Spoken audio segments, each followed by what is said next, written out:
بسم اللہ الرحمن الرحیم۔ السلام علیکم۔ امپروو یور فیتھ میں آپ سب کو خوش آمدید۔ کتب احادیث میں پائی جانے والی مختلف روایات کے مطابق امام مہدی رحمۃ اللہ علیہ کی آمد سے قبل کئی نشانیوں کا ذکر ملتا ہے، جن میں سے ایک کے مفہوم کے مطابق اہل فتن کے بارے میں کہا جاتا ہے کہ عنقریب آسمان سے ایک دھماکے کی آواز آئے گی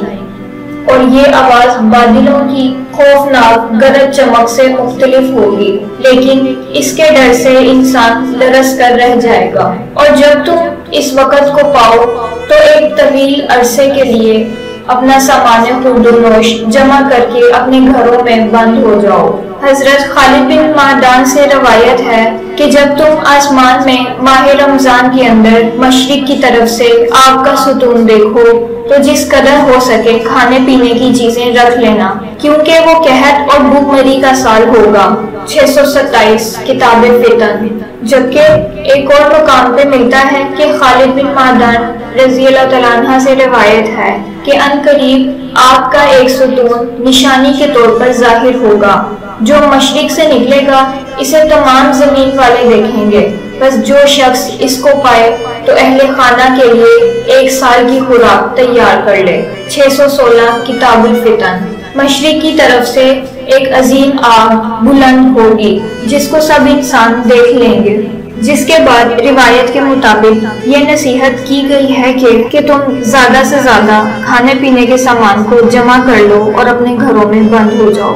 جبکہ اسی طرح کی ایک تیسری روایت کے مطابق ماہ رمضان میں مذکورہ دھماکے کی آواز کئی بلندیوں سے سنائی دی جائے گی، جو کہ بڑے فتنوں کی نقیب ہوگی، جس کے بعد متنازع روایت کے مطابق 3 ماہ کے بعد امام مہدی رحمۃ اللہ علیہ کا ظہور ہوگا۔ حضرت عبداللہ بن مسعود رضی اللہ تعالیٰ عنہ سے روایت ہے کہ نبی کریم صلی اللہ علیہ وسلم نے فرمایا، جب ماہ رمضان میں زوردار چیخ کی آواز ہوگی تو ماہ شوال میں مصیبت نازل ہوگی، ماہ ذی القعدہ میں تمام قبائل الگ الگ ہو کر متحارب ہوں گے، ذوالحجہ میں بڑی خون ریزی ہوگی، جبکہ ماہ محرم تو کیا ہی محرم۔ یہ بات آپ صلی اللہ علیہ وسلم نے 3 مرتبہ فرمائی۔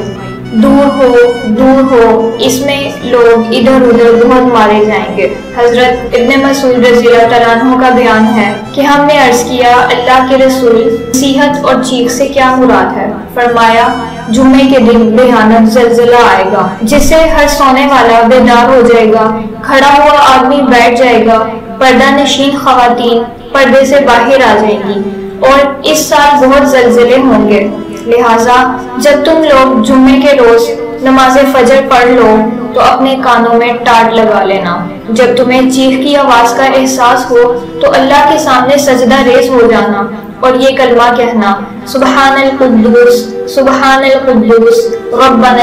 القدوس۔ جو ایسا کرے گا وہ بچ جائے گا اور جو ایسا نہ کرے گا وہ ہلاک ہو جائے گا۔ کتاب الفتن، نعیم بن حماد۔ معزز خواتین و حضرات، آخری زمانے کے بارے میں جو بھی پیشن گوئیاں کی گئی ہیں، اگر ہم اپنے حالات کو اس تناظر میں رکھ کر دیکھیں تو معلوم ہوتا ہے کہ نہ صرف عہد فتن کا آغاز ہو چکا ہے، بلکہ شاید اب وہ وقت بھی آ پہنچا ہے کہ بڑی نشانیاں بھی سامنے آنے کے قریب ہیں، اور اب ہم رمضان المبارک کے مبارک لمحات کے قریب ہی پہنچ چکے ہیں کہ مشرق سے نکلنے والی خوفناک آگ کی پیشن گوئی آج کا انسان اپنی نظر سے دیکھ سکے گا۔ ہمارے کشمیری مسلمان نہ جانے کتنے عرصے سے کرفیو کا شکار ہو کر بھارتی فوج کے ہاتھوں موت سے بھی بدتر زندگی گزار رہے ہیں۔ شاید بھارتی وزیر اعظم کی سب سے بڑی خواہش بھی پاکستان پر حملہ کرنا ہے، جس کے لیے وہ شب و روز بہانے تلاش رہا ہے، جبکہ ہم جانتے ہیں کہ انڈیا اور پاکستان دونوں ہی ایٹمی طاقت رکھتے ہیں، اور اگر خدا نخواستہ ان کے درمیان جنگ چھڑ گئی تو پھر آگ کے اس ستون جس کی مثال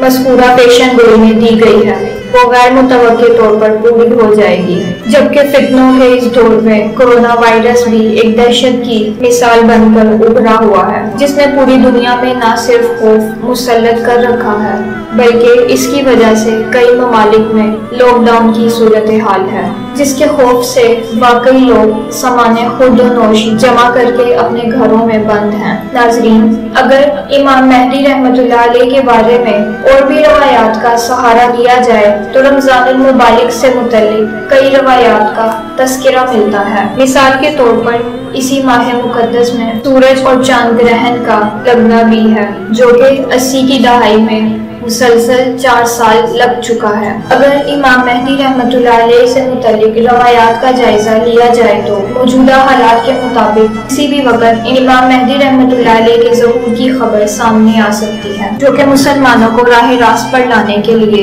ایک صحت مند کردار ادا کریں گے۔ اللہ تعالی ہم سب کو وہ مبارک لمحات عطا فرمائے، آمین۔